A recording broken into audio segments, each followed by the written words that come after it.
and welcome to another episode of Unlock the Door Radio, where we are not afraid to tackle the issues that mainstream media seems to totally ignore.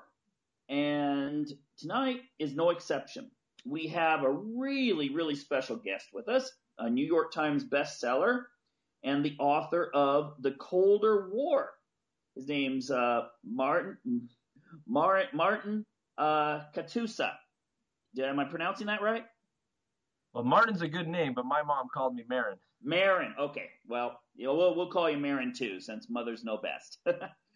Anyway, well, okay. Well, I've heard some of your interviews. You go over some really interesting stuff that, for some reason, I just don't think most Americans, maybe most Canadians, I don't know, have really been exposed to. And we'll get into that, things like the petrodollar and things like reserve currency. But if you're listening to the mainstream media, you'd think that Vladimir Putin and Russia are on the way out. They're finished. You see these headlines all over the place that basically are painting Russia as if it was, it's just about ready to go. So you better not invest there. And I have a feeling you have a different take on that. Could you just elaborate maybe? Sure. Well, thanks for having me on your show. I think the first part of your question is, in the Western media, and I'm here in Canada, and I spend a lot of time traveling around the world, especially within North America, because I run hedge funds. The Western media, I call it, really is painting Putin as, the end of his reign. Nothing could be further from the truth. The reality is, from an economic standpoint, yes, it's painful what Russia is going through. It's painful for Putin. It's painful for the Russian economy. It's painful for the Russian people. But it is by no means terminal. A lot of our Western media is comparing Russia today to 1998, to 1992, with the collapse of USSR. Now, they're in a very, very different situation. For example, the Russians have 400 billion in reserve currencies. Then they have almost 100 billion in a rainy day fund. Then you add 200 billion a year trade surplus. Then add their gold reserves. The Russians actually have more access today to capital than they've ever had before, even though the price of oil has dropped in half. Now, what does this all mean? So it is by no means Russia bankrupt. The other aspect that our Western media forgets is literally, I was on the front page of Fortune magazine on their online, and everyone was asking, Russia's going to, experience the Dutch disease. Their economy's, that's it, Putin's crippled. No, nothing, again, could be further from the truth. If you understand Dutch disease, it is when your export, your main commodity, drops significantly, but your dollar still stays strong. So the vaccine to the Dutch disease is actually a really weak currency. So since half of the Russian, economy depends on oil and natural gas, the ruble has dropped at a faster rate than the price of oil. So if you price Brent oil in terms of rubles, it's still in an uptrend. That means that the Russians can produce oil and natural gas cheaper domestically than they could a year ago. Thus is the next shoe to trade oil in euros and yuan. Expect that. So that's the first part of your question. Yes, it's painful, but it's not terminal. Okay, that just brings up there's a whole bunch of directions we can take, but I'm just thinking this. I actually was in a conversation with someone from California, and he was kind of thinking that the idea that, well, I hope the Saudi Arabians pump more oil and all these regimes all fall and everything. And then I was thinking, Kern County in California pumps a huge amount of America's oil. But much of that is hard to get oil, and it's from small independent companies that when the price is high, they can make a living. And when the price is low, essentially it's cheaper for them just to cap off their wells. Now, America has been increasing its oil production, but if Saudi Arabia continues with the low oil, and while everyone's thinking, well, this will really hurt Russia, isn't this actually going to hurt the American economy and the American oil producers? Definitely. Because again, the U.S. dollar is staying strong compared to the other oil producers. So it's the Americans that are going to experience Dutch disease. Where are all the high-paying jobs in America? They're not at Walmart. They're not at McDonald's. They're in the oil patch. where someone with almost no skills can make a very respectable middle class living. I saw some stats showing that, of the jobs, it's in Texas. 1 in 4 drill rigs in the world are churning in Texas. Now, where you get truck drivers making over 100 grand a year working in the Eagle Ford or the Permian, the Bakken, these jobs are now at risk. So it will definitely hurt the American economy. And when people say, oh, the U.S. sector, the energy sector, the oil patch only makes 2% of GDP, they fail to understand the true economics of what about those paying jobs? Where's the lowest unemployment rates in America? It's in the oil shale boom towns. So it is going to definitely hurt America. So in other words, places like, I don't know, Vernal, Utah, Kern County, Texas, the low oil prices are going to hurt them, but it's not going to necessarily hurt the Russian economy in the long run. Well, in the long run, you see, we have to really, let's put things into perspective. Let's define the long run. So, when I talk for my hedge fund, we base medium term is anywhere between 24 to 36 months, and then longer run is plus 36 months. So the reality here is with the decline rates of the shale sector, in my publications, we've got many videos up at the caseyresearch.com website. I've really positioned it as my favorite spaghetti western, where you have Tuco, who's bad, you got Clint Eastwood as Blondie, who's good, and then you've got Ugly sitting there clueless with no bullets in his gun, and it's at a Mexican standoff. And really, where we're at is a three-way oil war. You got OPEC, Russia, and the North American shale sector, really dominated by America. So the reality here is that the last time OPEC pulled back production in 2009. OPEC expected Russia to pull back also. The Russians did the opposite. They had increased their oil production and they increased their international market share. The Russians benefited from the recovery of oil in 2009. It actually hurt OPEC. So now you can guarantee that OPEC won't pull back production. Russia's announced that they're at an all-time high of 10.6 million barrels a day. And the North American shale sector is actually increasing the oil production. So there's an oversupply. This is a supply issue. And we're over about 2 million barrels a day of excess supply versus demand. And who's going to be the first to blink? Well, I think it's going to be the North American shale sector, and I'll tell you why. Right now, everyone thinks that the U.S. sector is going to be fine because they have their hedges. Eventually, those hedges will churn over in the middle of next year, where half of the producers hedged last year's prices. So the low oil price today is being buffered by their hedges. Unfortunately, the Russians and OPEC are not decreasing their production. So will the U.S. economy slow down? Well, I think it's going to do okay here in the near term, but it's going to slowly unwind itself with the shale sector because of the economy. So I think we're going to see oil prices stay below 65 for the next 12 to 18 months. And then let's talk about what happens in the medium and longer term. I think there's going to be some serious market volatility. I think we're going to have some geopolitical black swan events. What happens if the Strait of Hormuz shuts down or the Malacca Strait? You will see a pop of oil well over $20. We're going to see the American election in a couple of years. Will it be a Democrat who's going to continue the failed foreign policy of Obama, which will mean more problems? Or will it be a Republican who's going to go much more war mentality to continue what Bush left off on? So there's a lot of questions to be answered. But eventually, the cheap oil in North America is gone, as you stated, and the first shoe to drop will be the North American shale, not Russia, not OPEC. Yeah, because Russia's hardly tapped their resources, have they? Well, it's a very different type. You see, everyone talks about what a swing producer is. So Saudi Arabia, because their deposits are so big, let's take the Guahar field. That one deposit, they can switch in a very short medium time a few wells to decrease a couple of 100,000 barrels a day. The Russian deposits are very, very different. They have tens of thousands of wells that produce anywhere between 2 to 200 barrels a day, not 20 to 50,000 barrels a day like Kuwait. When I was down in Kuwait, some of these wells have like 3-week paybacks. They can go down to $10 a barrel to make money, but it's all about this one deposit. So that's also risky. Where the Russians have vast fields and they have tens of thousands of oil wells going. So they can't decrease their production because the costs are already there. So whether oil is $80 or $40 to the Russians, it doesn't really change their production base on existing production because they've already invested that dollars with a cheaper ruble. Now, the North American shale sector is very different. They have to fight decline rates, what the Russians don't have and the Saudis don't have. So that's the big difference. Okay. You know, the front of your book has a picture of Putin and Obama squaring off.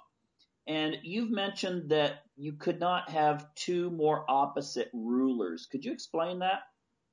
Sure. First of all, when the publisher came to me and said, what would be the right title for you? I said, well, first of all, I want an oil well because this is all about oil. And in the book at the end, I talk about the scenarios. Will there be a deflation? What will take Russia down? What will take America down? And at the end of the day, it was really about the emerging markets versus the existing, Western world. And, the Western world, especially America, the image for that is Obama. For the emerging markets, the strongest leader that's emerged in the last decade is definitely Putin. The emerging markets, if you go to the Middle East, and I spent a lot of time there, they actually respect Putin quite a bit. Obama does not have that same respect internationally. So you look at their policies. Putin's a very strong leader. His inner circle are very loyal to him for the last 20 years. Obama's inner circle has literally turned their backs on him. You look at Pinedo, you look at Gates' books. These are the inside guys in Obama's circle that basically said he's an idiot. We don't like this guy. The Democrats within their party have distanced themselves in the midterms from him. You see Hillary Clinton in her book. She talked about the mistakes Obama has made and why she's distancing herself from him. You look at Obama's inner circle, they're backing him now more than ever. His internal rates. And again, the Western media just dismisses these ratings and these polls from the Russian people. But the reality is the number one most in-tuned program in Russia yesterday was Putin's speech. The same effect does not happen when Obama speaks in the U.S. So everything about these guys is very, very fundamentally different. Putin's about the people. He's about establishing Russia's legacy as a global superpower. Obama, he doesn't have anything. He's got a failed foreign policy. He's trying to revise his image with the Cuba situation. But again, he doesn't have the internal support. Obama's got complete support. You mean Putin has complete? Yeah, sorry. Putin has complete support. Yeah, I mean, I've talked to Russians, and there seems to be that same mystique that if you talk to an American who was supportive of Ronald Reagan during his presidency, there seems to be that same sort of respect for Putin that comes from the Russians I've talked to, at least. I've actually never run across a Russian that hates Putin. Well, it's ironic, and the biggest. I was on CNN. I was the headline on CNN when my book came out, and they were like, "How could you say the Russian people hate Putin?" And I just looked at the guy and I said, "What are you talking about?" I do a lot of business. I run one of the largest hedge funds in Western Canada here, and I do a lot of business in the oil markets. And the Russian people, if you I'm a historian of the Russian literature. I love the history of resources. That's why I got into all this. And Russia's been a number one or two oil producer for the last 100 years. And the reality here is this. The history of the Russian people, whether it was under Peter the Great or Catherine or, they really back up and support a very strong leader. That's just part of the Slavic history of Russia. And Putin, mark my words, in 100 years, he will go down as one of the greatest leaders in Russian history. Mm-hmm. Yeah, well, I've been to Russia a bunch of times, and yeah, I seriously would not doubt it. There seems to be a great deal of respect. In fact, even in World War II, there's a statue that shows a horse with Peter the Great on it, and they hid that statue so it wouldn't be damaged because they believed that this brought them a certain supernatural power, so to speak. And this seems to be part of their mentality that they'll sacrifice. I mean, World War II, they sacrificed millions of people to defeat the Nazis. I mean, capitulation would have saved them a lot, but they weren't willing to do it. I'll tell you a great story. 3 days ago, I was on all the mainstream media, and just before we went on, the producer asked me, Marin, can I ask you a question? I go, sure. And they go, we're just looking at your name. Are you linked at all to the Russian political regime? Are you Russian and just not telling anyone? I just before this major program, I bursted out laughing. I'm a Canadian citizen. I was born and raised in Vancouver. And all I'm trying to do is bring the facts to the table. I'm trying to be very just factual. And for the Western media to almost bring up essentially a very racist remark before I went on, I was shocked that a mainstream Western media would ask that question. Even if I had Russian roots, which I don't, what would it matter? So you could see how the bias on the Western media is so convoluted, and the average Western person, whether it's Canadian or American, has no clue about this. Mm-hmm. Yeah. And also the fact is, if you look at the European socio-political structures, a lot of people I don't think really understand Putin in the sense that he seems to embody kind of a nationalist appeal, which you don't really see that so much in leaders in Europe. No. It's an interesting thing. You're in a very interesting region in the world where I believe, and remember, I'm more focused on the resource side, and you have to understand history in the last 100 years. You have to understand oil. And I truly believe that there's a certain advantage that Europe's not recognizing right now that they can truly do. Because you look at Germany, even UK, the Eastern Europe, they depend so much on Russian oil and Russian natural gas.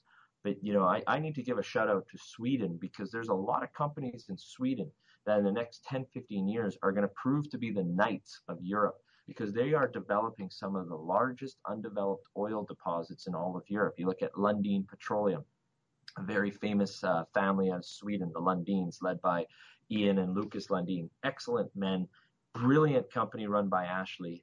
And I think the Swedes will come out looking very, very, very positive here and in the next 10, 15 years, because the reality here is Germany's increased their imports of Russian oil and natural gas by over 52% in the last decade.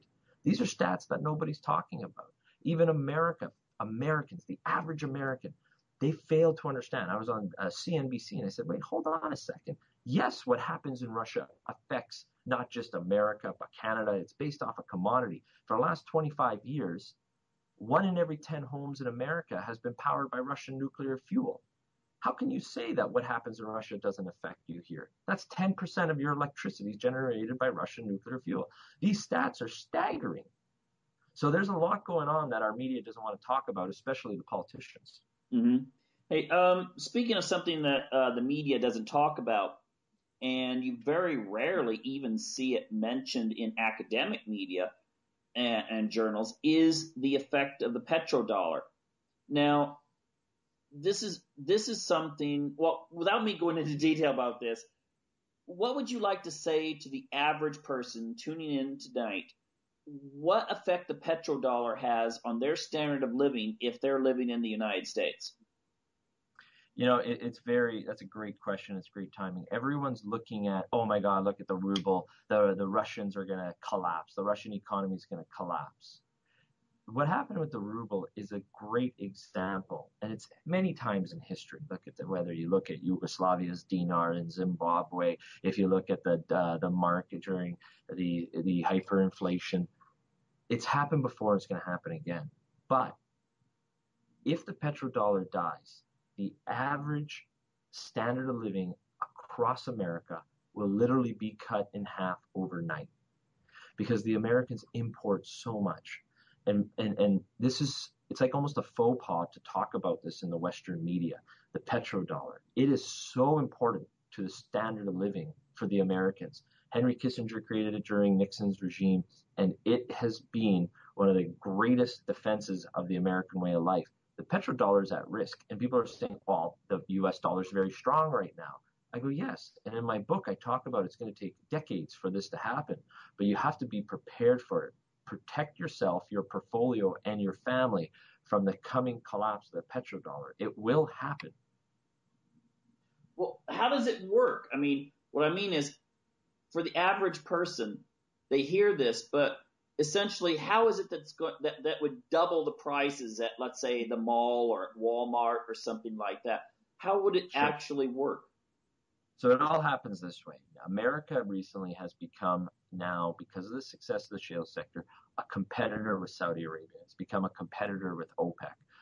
The creation of the petrodollar all started in 1971 when Nixon had to close the gold standard. He closed the window on the gold standard. And then at that point, it was all because Charles de Gaulle and France wanted to exchange their US dollars and wanted their gold back because they didn't like what the Americans were doing with their dollar. And Nixon and Kissinger had to come up with a plan. At the same time, we had the Arab oil crisis, where literally the price of oil quadrupled within a month. The American economy was in big shambles. Nixon was scared to death that the speculators would crash the US dollar. So Kissinger went to Saudi Arabia, convinced the family, the royal family, saying basically essentially this: there's a three-part deal.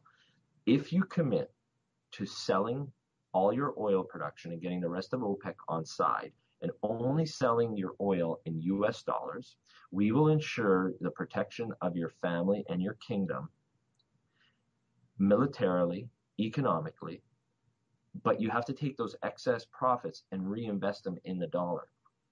So Saudi Arabia went on, then next was Kuwait, then Qatar, then UAE, and the rest of OPEC followed. That created a basic market that didn't exist before for the US dollar. And for the last 45 years, we've been benefiting from the petrodollar. So now there's a demand for that US dollar. It means the American's dollar can buy more international goods. However, in the last 4 or 5 years, things changed. America went from being the number one customer of OPEC oil to now a serious competitor. The Chinese have quietly, over the last decade, become now Saudi Arabia and the rest of OPEC's number one customer. And just as the OPEC used the US dollar because it was their number one customer, there's a lot of rumblings going on that Saudi Arabia, if the regime changes, will flip and use now the international currencies other than the US dollar. So then your demand for your dollar decreases. Your currency can buy less goods, hence why things at Walmart and bread and cereal and the gasoline and all these items priced in US dollar that you're buying internationally, which the Americans do, is going to double overnight. But that's part one. The bigger thing that we discuss in the book is what happens to the derivatives market. Yes, the US currency is huge. And people have to understand that Russia has more US $100 bills, actually walking around currency bills, than all of America. That's crazy to believe, but it's true. If you look at all of the banking accounts, 2/3 of the US dollars are held outside of America. This is wild numbers that people don't understand. 1/3 of all of the dollars held within America are owned by foreign bank accounts. So you can believe that these foreigners will flip in a heartbeat if they have to.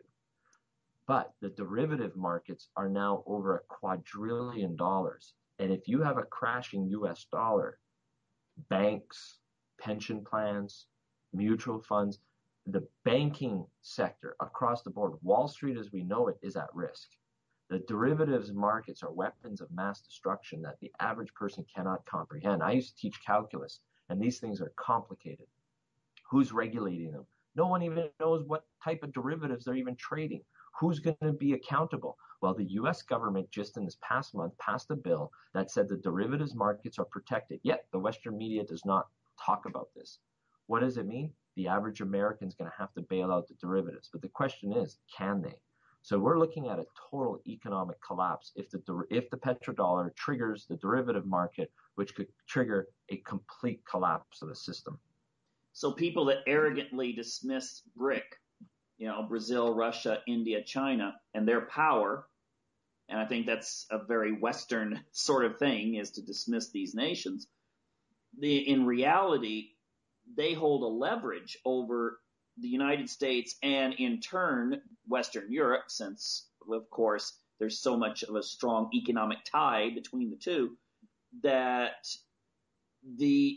they could actually cause the economies to collapse in a way even greater than what we see in a short term in Moscow today.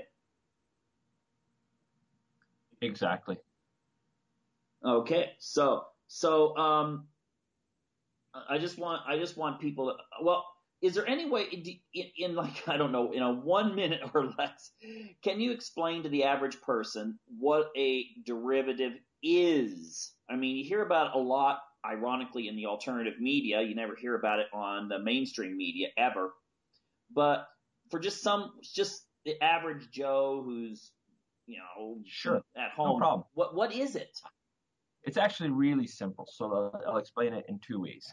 In calculus, a derivative is the rate of change. It means something is derived from something else. And that in the financial market, it was these really smart calculus guys, math guys, these physicists, and really they came into Wall Street and were able to create, it's essentially an option. So, for example, let's take Apple Computers, the world's largest company. The Apple shares are some value there. There's a tangible value because you're an owner of the company. Well, the derivative market is valued off of something else. So the derived value, hence why we call it a derivative, of the optionality of this trade is derived off of something else. So you can make it, for example, off the shares of Apple or in the banking world. And then from there, these derivatives just have such different kinds of options and derive from something else that you have these really smart, savvy guys trading this, and then they create computer programs, these algorithms to start trading them. And it's just like a house of cards. And Warren Buffett said it the best. I remember about a decade ago when I was doing a lot of these option tradings, making great money in it. Warren Buffett, in the corner of my eye, saw this interview and he said, derivatives are weapons of mass destruction.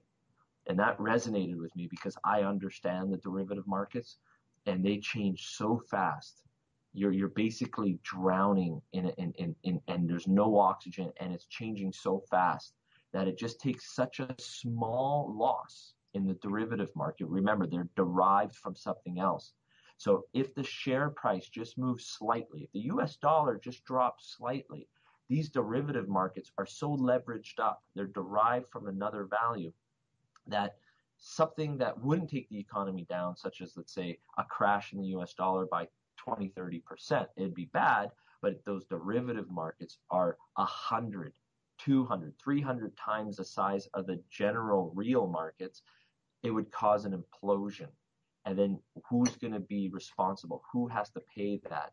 It's the American taxpayer now because of the US government changed the rules, because the banks have lost control of the derivative markets. And they basically said, look, this is going to implode. We know it's going to happen. If the banking system will crash, so we need you, the government, to guarantee this because it's going to happen. So they're just preparing everything. But yet you won't see that on the front page of the Wall Street Journal. You won't see that on the front page of, the Financial Post. But it's happening. So in other words, what I guess you could call the Boehner Obama budget bill that just passed, you'd be saying that if you were to buy, if you had $100 debt, I think I'm reading you here.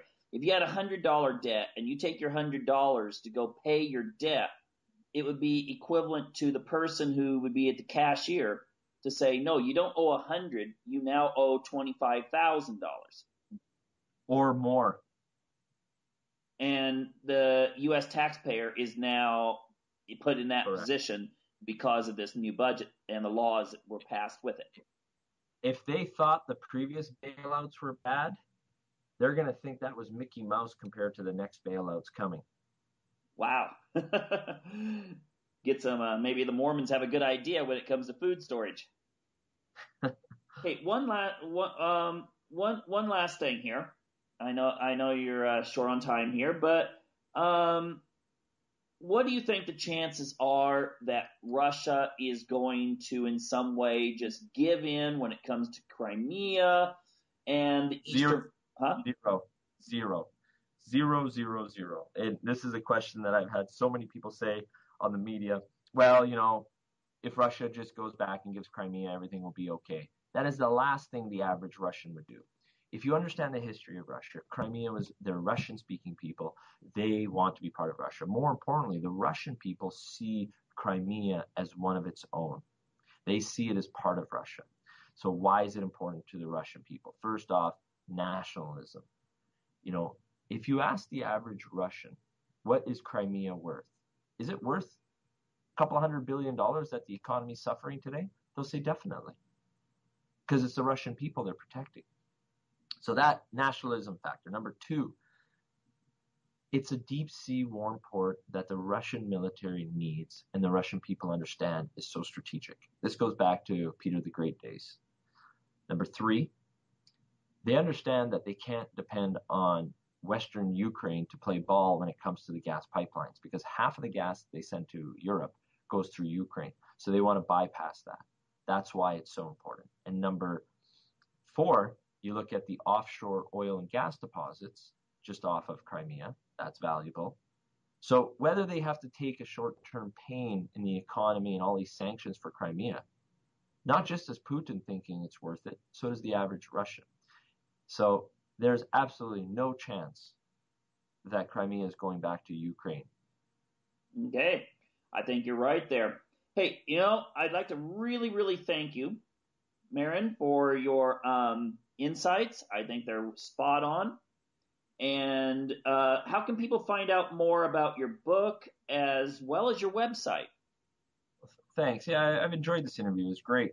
My book, which is now in the New York Times bestseller, you can get it on Amazon or any major book dealer, but you can go to the website. We put together some great videos at colderwar.com. That's colderwar.com. And I put up a lot of free research on my thoughts at caseyresearch.com. We're the largest independent research firm for the resource sector in the world. I run the whole energy department, and I think that's a great place for the average person to understand how to profit from the colder war. Okay. Well, great. Well, you have a great day out there in beautiful British Columbia. Thank you. You too. Thanks a lot. Hey, take care. And I also thank my listening audience for tuning in to another episode of Unlock the Door Radio here at UCY TV.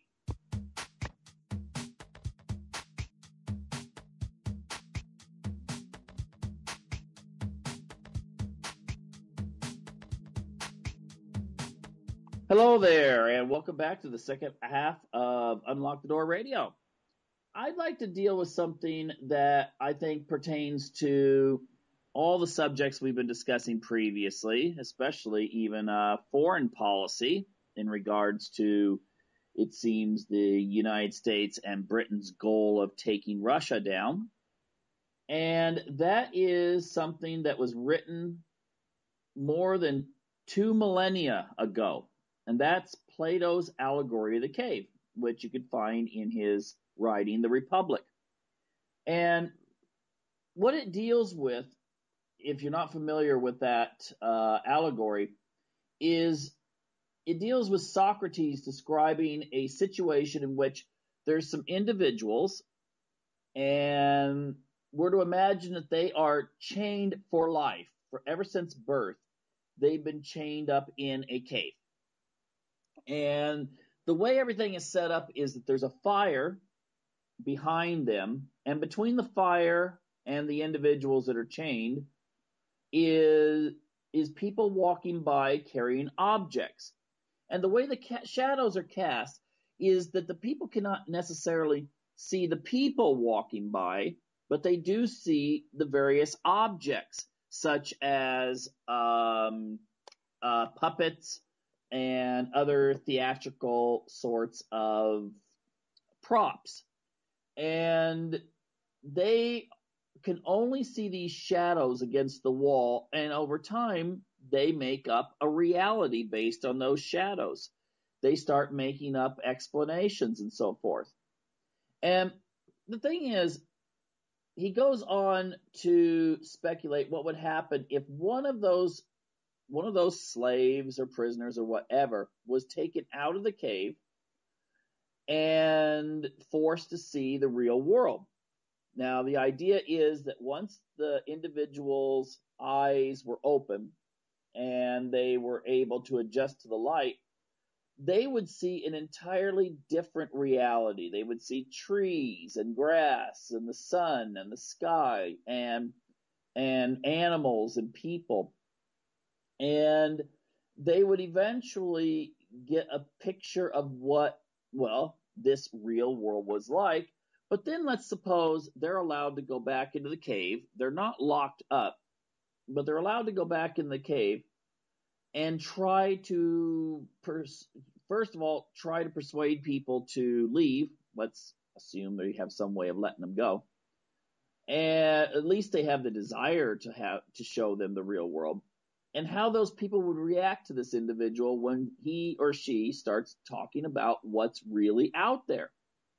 And the thing is, it's not that the people in the cave would suddenly start thinking, wow, yeah, this sounds neat. Let's go take a look.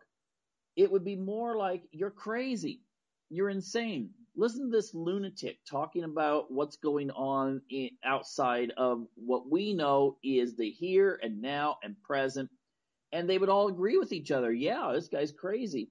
And therefore, they would look down on this individual and resist any sort of enlightenment from him or her. Now, the meaning of this allegory is to get us to see what happens when someone does get exposed to some sort of truth or understanding and then tries to share that with people who have not yet been able to consider it. And it's not so much that our rational minds will suddenly think, oh, let's take a look, examine, ponder, analyze, and try it out. It's that most people have already made up their minds and are unwilling to take a step. They're unwilling to take that pill, as the Matrix movies illustrate, and they're comfortable.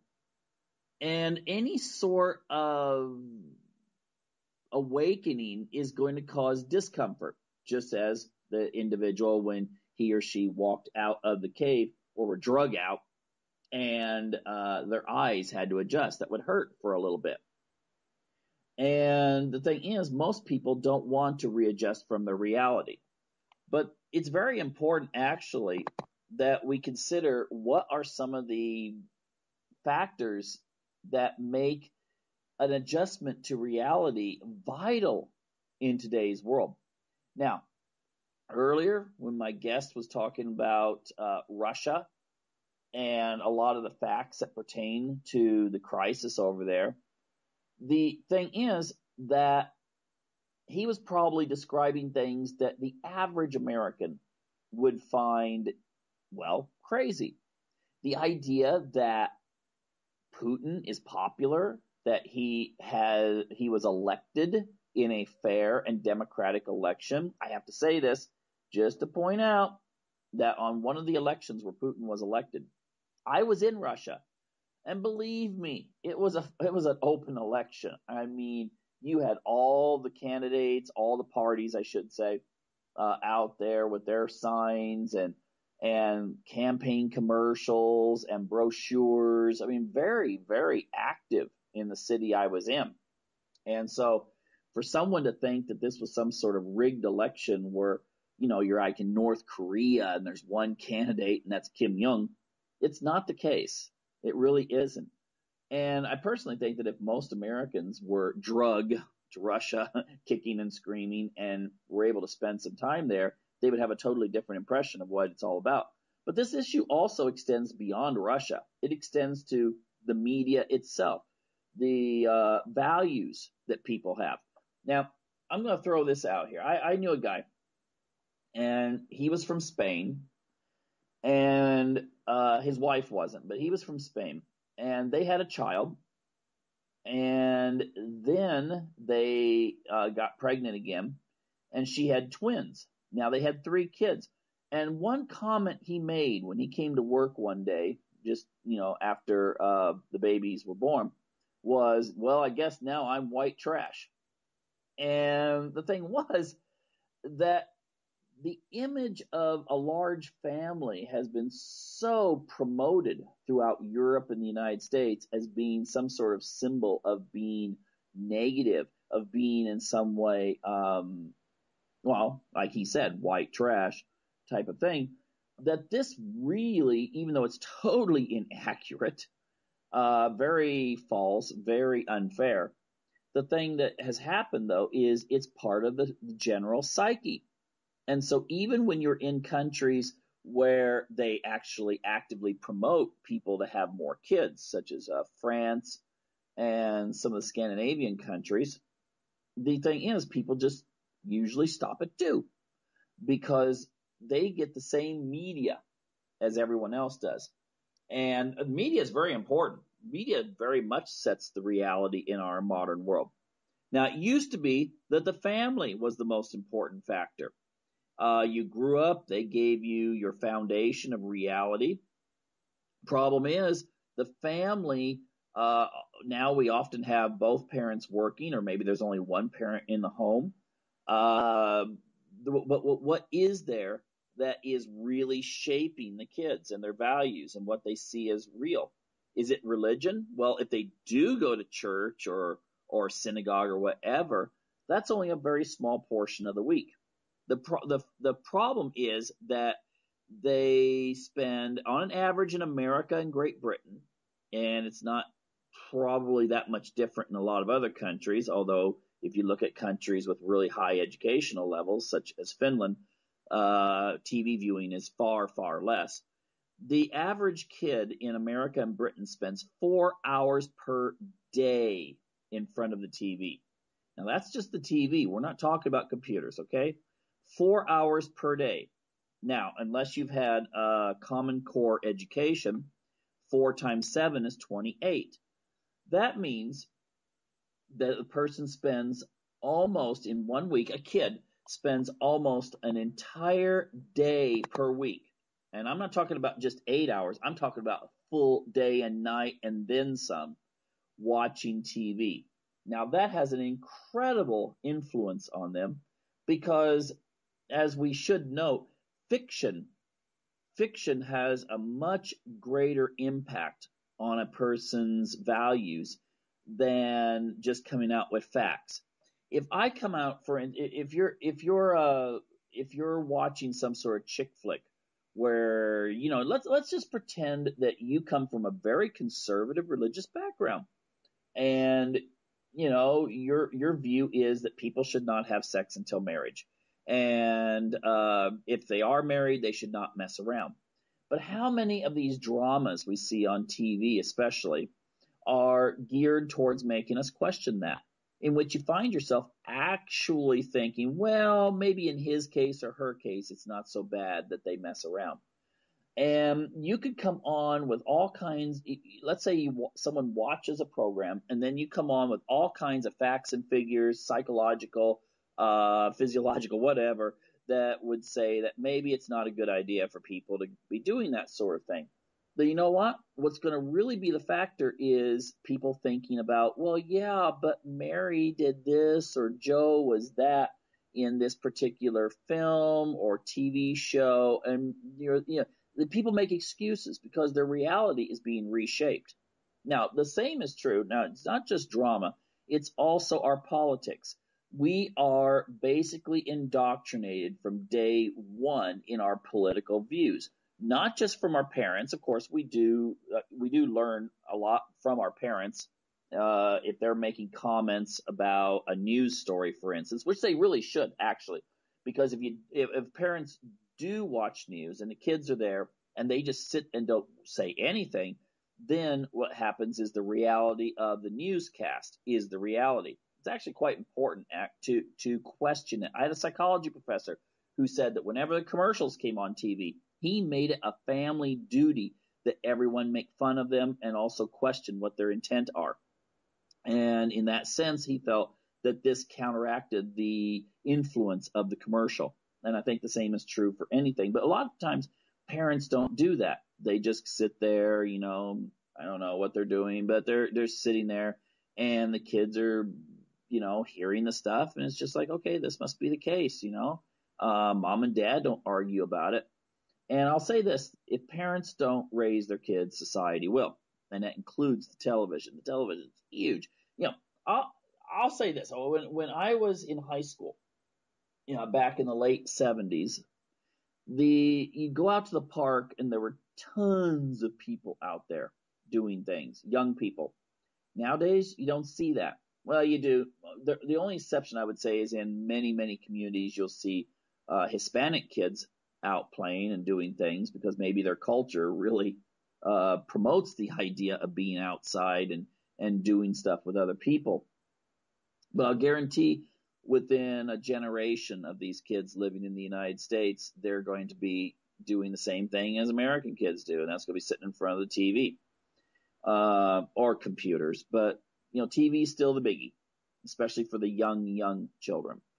And the thing is that we need to question these sorts of realities, and we need to, for instance, we need to actually encourage our kids, encourage other people to not just to see something and say, okay, that must be the case because they said it on, ABC, NBC, CBS, CNN, MSNBC, or whatever. They need to question, is that really the reality? Now, I have to say that the internet has made that so much easier. It's created a situation, though, where we seem to be at a juncture in our society. We have more information today than we ever have had. Way more information. And the potential for education is phenomenal. And yet, it seems there's a small percentage of the people who actually go out there and try to find more things. Especially, I'll say this. Especially the people who, for one reason or another, feel that they have been tricked or betrayed or whatever. When they start seeing news and information as basically being propaganda, at least when it comes to the big corporate news, that maybe there is, I won't say necessarily some sort of backdoor agenda or something like that, but when they start seeing the way that certain news stories are framed and how they're presented, and then if they have any personal stake in that particular issue, and they start seeing the way that the people are presented, then they often will start turning away from the media and start going into internet searches and maybe at least diversifying who they listen to. Get some perspective from, I don't know, yeah, fine. Here's something on American television, but then check out, things like RT and BBC and some of the other avenues for getting information, and also the alternative media. Alternative media is getting big. The mere fact that you're listening to this right now is proof of that, because I know so many people. Unfortunately, they're not a majority; they're not in the millions. But I know so many people who, at one time, if they heard something that was critical of American policy, they would be in your face. They would be, basically flying that flag around, telling you, you should just go to another country. If you couldn't love America, then you should just leave it. And they didn't, but then they started checking into things and started realizing, wait a minute, maybe I wasn't totally accurate. Now, they don't change their ideology. I've never seen anyone who's like conservative suddenly changing to some sort of far left person. I have not seen that. I can't speak for the far left people turning far right, but I can say I've never seen anyone go from conservative, traditional to suddenly far left. But what they generally will do is become somewhat critical. They'll become more analytical. Of course, many do become cynical, and then they don't believe anything they see anywhere. And that's somewhat, unfortunately, a disadvantage of awakening to reality, because when you do that, then there's a tendency to just shut off and just go your own way.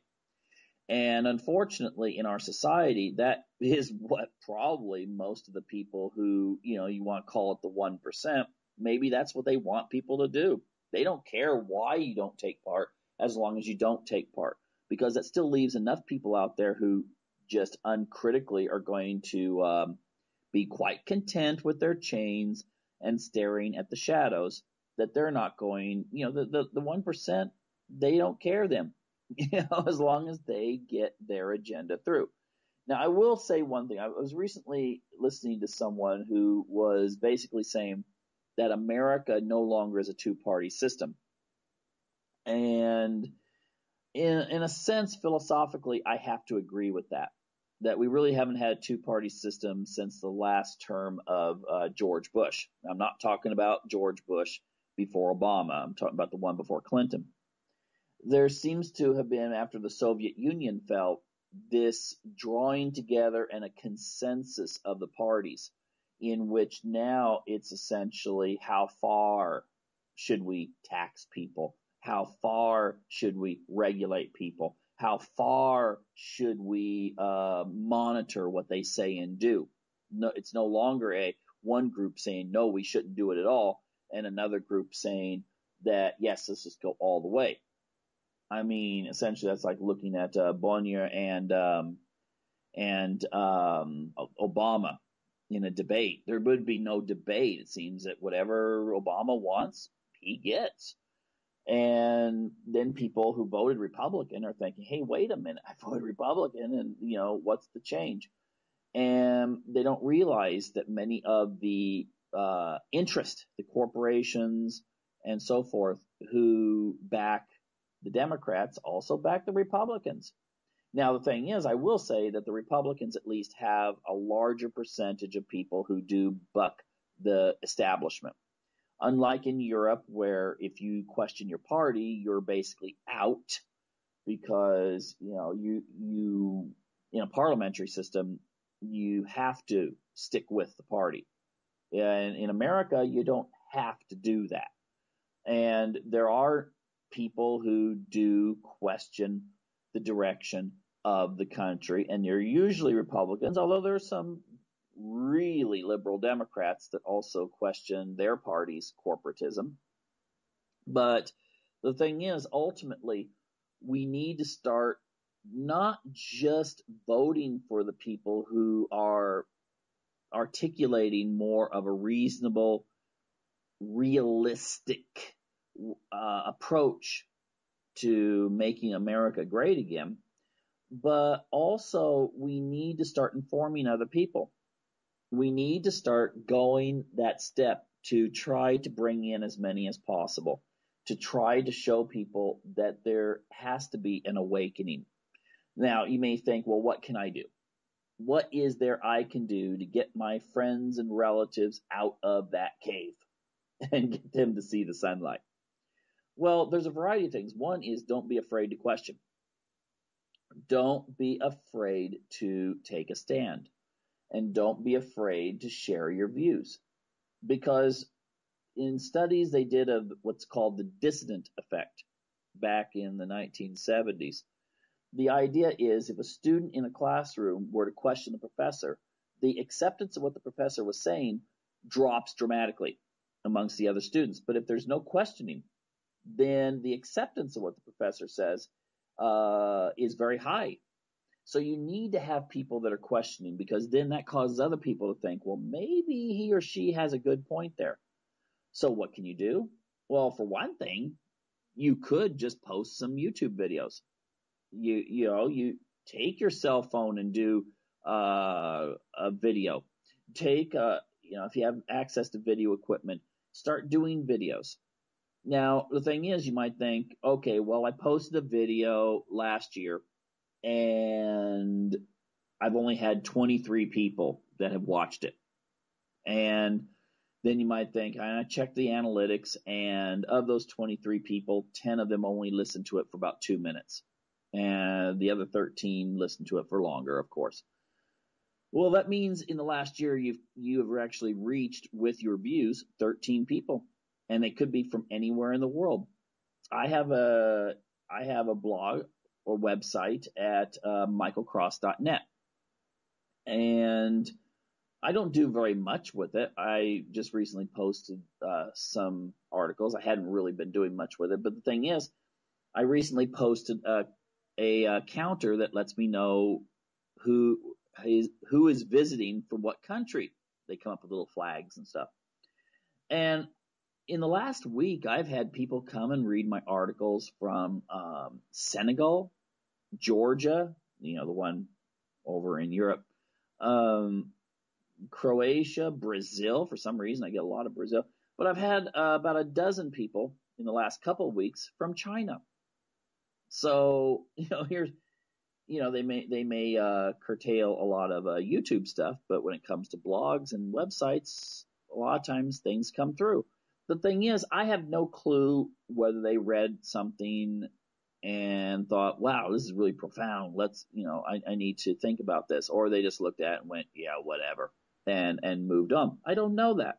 But I do know that if I hadn't put it up there, there would have been no chance of me sharing something with them. And so think about it. It's really cheap now. You got an internet that can reach anywhere in the world. For those of you who went to high school in the 70s and 80s, you probably remember taking a foreign language class in which you were hooked up to pen pals. And you put something in the mail and shipped it off, and then maybe a couple weeks later you got a reply back from your pen pal in Germany or Argentina or France or whatever. The thing is that really limited how people could reach out to people because we didn't have the internet at our disposal. And now we do. You can reach out to people all over the world. And why not take advantage of that? If only 1%, if we could imagine that, let's say in America, we could pretend that there's 30 million people who are fully aware of what's going on. I don't care if they're left wing, right wing, but let's say 30 million people are really aware of what's taking place in the world today, at least to the point where they're saying, wait a minute, they watch the news at night and suddenly they're going, that's not the case. How could they be saying that? I mean, I just read here that this is totally, and just go on for it. But if just 30 million people, and then let's pretend 1% of the 30 million, 300,000. Am I doing that right? Yeah, 300,000, 3 million, 30 million. Okay. If 300,000 of those people were to suddenly just hit the internet with information, be it blogs, websites, YouTube submissions, 300,000 people working actively to encourage people to come out of the cave. And you cannot tell me that would not have an incredible influence on people. Incredible. So why not give it a try? Try to express your views. Your opinion's worth as much as anyone else's. Try to express this. Try, in the next couple weeks, make it a New Year's resolution that you can go out there and you can really get people to start thinking that there is a different reality and see what happens. And believe me, if enough people do it, there will be a change in people's perception and values and the way the culture is turning. It's not too late to get people to really think in a sense of the way that the founding fathers would have had them. Being an educated, aware population that's willing to question, even if it means questioning everything they've been brought up with. And I'd like to leave you with this and hope that, you get something out of this and maybe you'll take this to heart. Anyway, until next week, this is Michael Cross signing off with Unlock the Door Radio here on UCY TV.